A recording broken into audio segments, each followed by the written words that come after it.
বাংলাদেশে আসছেন ফিফার সভাপতি। এটা কেন এত গুরুত্বপূর্ণ? আপনারা জানেন সালাউদ্দিন সাহেবের, বাংলা নামটা সবাই জানেন, উনি ছিলেন বাফুফে সভাপতি থাকার অবস্থায় তার নামে অনেক দুর্নীতি, অনেক কিছুই, কিন্তু যার জন্য যাকে আসলে তার পেশা ছিল যেহেতু ফুটবল, তিনি অনেক কিছুই করে যেতে পারতেন। অবদান না হয় তিনি তার জায়গায় পরিষ্কার করতে পারতেন, কিন্তু তিনি একজন ফুটবলার হয়ে কি করে তার পেশার সাথে বেইমানি করেছেন। এটা একটা লজ্জাজনক। আমরা আসলে প্রত্যেকে আমরা এই ধরনের কাজ করে যাচ্ছি। আমাদের শিক্ষার অভাব। তিনি ফুটবলটাকে নিষিদ্ধ করে গেছেন।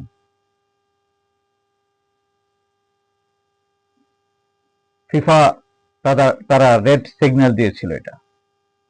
আর তাবিদ আওয়াল বাফুফে সভাপতি হওয়ার পরে তিনি প্রথম অ্যাসাইনমেন্ট এই কাজটা করেছেন। তিনি কলঙ্ক থেকে তিনি আবার মূল ট্র্যাকে ফুটবলটাকে নিয়ে আসলেন।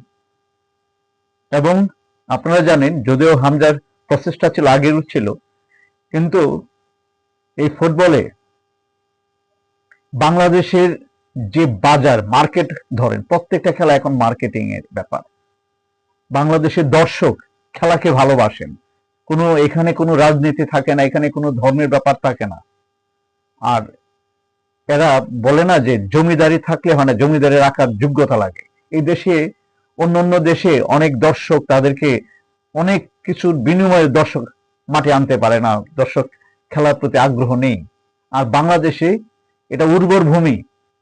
বাংলাদেশের দর্শক খেলাকে পছন্দ করে, এন্টারটেইন পছন্দ করে, কিন্তু তারা আজকে একজন খেলোয়াড় হওয়ার পরেও তিনি ফুটবলটাকে 12টা বাজিয়ে গেছেন। কেন এ ধরনের কাজ করবেন? কেন? আপনি আজকে কোথায়? আপনার যে অর্জন, আসলে ওনার যে সমস্যা, এটা কিন্তু আমাদেরও শেখার অনেক কিছু আছে। আমরা যে যে পেশায় আছি, পেশাটাকে ভালোবাসুন। আর আপনার কারণে যেন, ব্যক্তির কারণে যেন একটা প্রতিষ্ঠান, একটা সংগঠন, একটা যে কোনো পেশা ধ্বংস না হয়।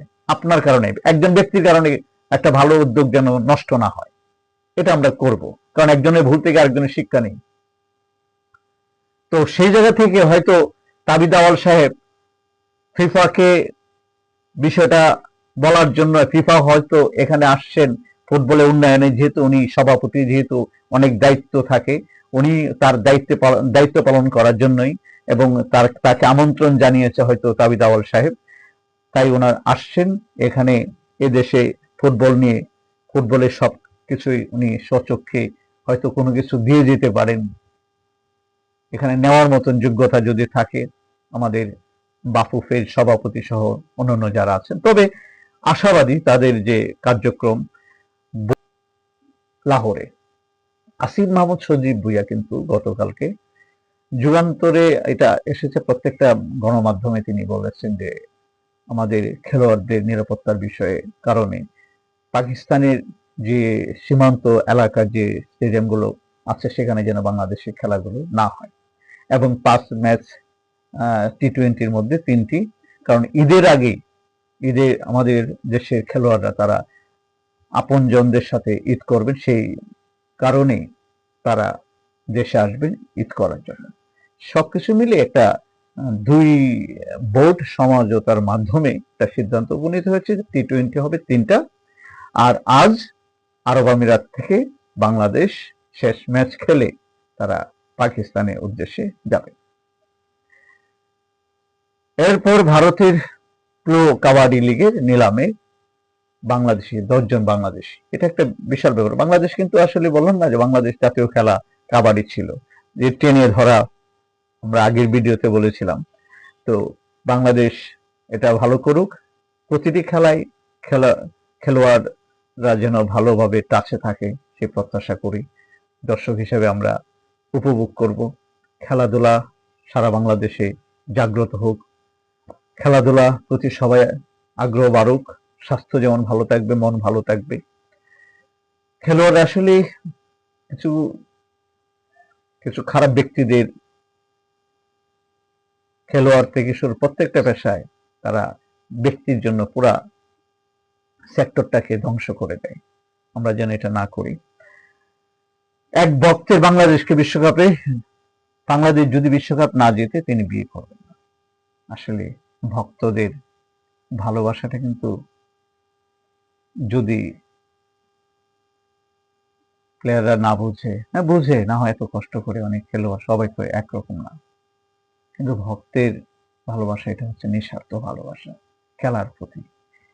খেলার ভালোবাসায় তিনি জীবনের একটা কি সিদ্ধান্ত নিয়েছেন, উনি যদি এটা বাস্তবে এটা যদি হয় তাহলে উনি তার ব্যক্তি জীবনটাকে শেষ করে দিচ্ছে। এটা বেশি আবেগের ব্যাপার। জানি না উনি কেন এটা, উনি প্লে কার্ডের মাধ্যমে উনি লিখে এটা খুব যারা চিত্রশিল্পী, যারা ফটোগ্রাফার, এরা কিন্তু খুব ভালোভাবে এটা নিয়েছেন। তো সেই পাগল ভক্ত আছে বলেই এখনো বাংলাদেশের সকল খেলা বাংলাদেশের জন্য একটা বিশাল পাওয়া। এটা বাংলাদেশের ইমার্জিং দলের ওপেনার আশিকুর রহমান, তিনি একাই 104 রান করে রান আউট হয়ে ফিরে যান। দক্ষিণ আফ্রিকার ইমার্জিং দলের সাথে 4 দিনের ম্যাচ, বার্সেলোনায় মেসি যে 10 নম্বর জার্সিটা এতদিন অক্ষত ছিল মেসির সম্মানার্থে, সেই লামিনে ইয়ামাল তার গায়ে জড়াচ্ছে সেই 10 নম্বর। ক্রিকেট বাংলাদেশ বনাম আরব আমিরাতের মধ্যকার, আপনারা জানেন আমি বলেছি, আজকে তৃতীয় ম্যাচ শারজায় অনুষ্ঠিত হবে এবং ইন্ডিয়া আইপিএল এ মুম্বাই এবং দিল্লি মোকাবেলা করবেন এবং পিএসএল এ